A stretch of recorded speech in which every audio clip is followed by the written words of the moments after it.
नमस्कार. आजच्या व्हिडिओमध्ये मी तुम्हाला कोणत्या 8 राशींना होळीमध्ये धनलाभ होणार आहे हे सांगणार आहे. 24 मार्च 2024 आणि 25 मार्च 2024 या 2 दिवसांमध्ये होळी पौर्णिमा आहे. 24 मार्चला होळिका दहन केलं जाईल आणि 25 मार्चला धुलीवंदन.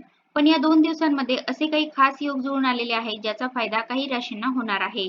अनेक वेगवेगळ्या प्रकारचे शुभ योग या दिवसांमध्ये जुळून आलेले आहेत. मग त्यामध्ये सगळ्यात पहिला योग म्हणजे ग्रहण योग. 25 मार्चला ग्रहण आलेलं आहे. होळी पौर्णिमेला ग्रहणाचा हा योग 100 वर्षांनी आलेला आहे. त्याचबरोबर अनेक ग्रहांच्या युतीतून महालक्ष्मी योगही आहे.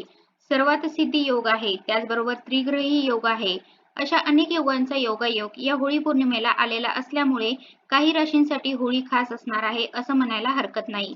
पण त्या राशी कोणत्या आहेत आणि त्यांना लाभ कसा होणार आहे हे जाणून घ्यायचं असेल तर व्हिडिओ शेवटपर्यंत पाहावा लागेल.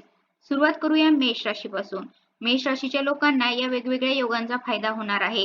त्यांच्यासाठी धनलाभाचे योग तयार होत आहेत. व्यापाऱ्यांना सुद्धा व्यवसायामध्ये नफा मिळू शकतो.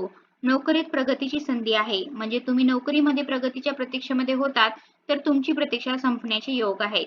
यश मिळेल. मुलांकडून आनंदाची वार्ता मिळू शकते. खर्च सुद्धा कमी होईल. करिअर आणि व्यवसायाच्या दृष्टिकोनातून तर अनुकूल परिणाम मिळणार आहेत.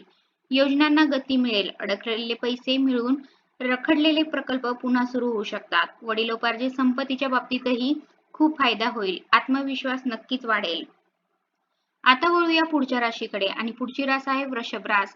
वृषभ राशीची मुलं जी परीक्षा देत आहेत, मुलाखती देत आहेत, त्यांना यश मिळण्याची संधी आहे. नवीन नोकरी मिळण्याच्या दृष्टीने सुद्धा हा काळ चांगला आहे.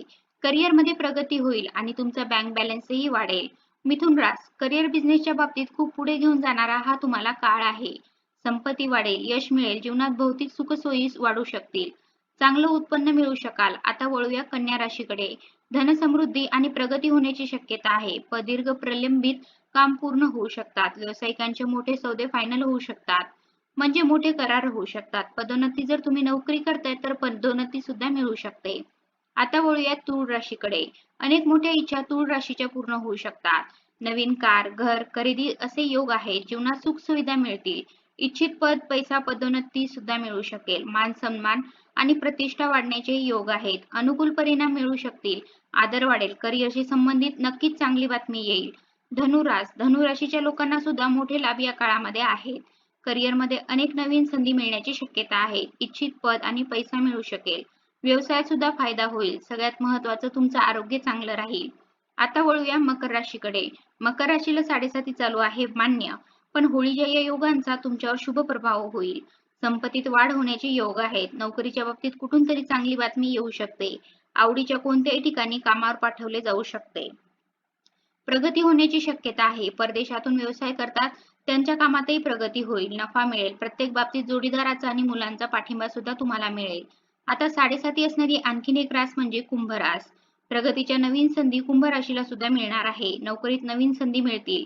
व्यक्तिमत्व सुधारेल. भागीदारीत व्यवसाय करणाऱ्यांनाही फायदाच दिसतोय. घरात काही शुभ घटना घडण्याची शक्यता आहे. करिअरमध्ये उंच झेप तुम्ही या काळामध्ये घ्याल. आतापर्यंत विरोधात असलेले सुद्धा मैत्री करण्याचा विचार करू लागतील. तर या होत्या राशी ज्यांना होळीच्या मध्ये येणाऱ्या ग्रहण योगाचा किंवा इतरही अनेक योगाचा फायदा होऊ शकतो. पण जर तुमच्यासाठी काळ चांगला असला तरी तुम्ही कष्टच करायचे नाहीत असा त्याचा अर्थ नाही बरं का. तुमच्याच कष्टांना यश मिळण्याचा हा काळ आहे. त्यामुळे आता कष्ट करायला मागे पुढे पाहू नका. जेवढं चांगलं काम तुम्ही करू शकता तेवढं चांगलं काम नक्की करा. धन्यवाद.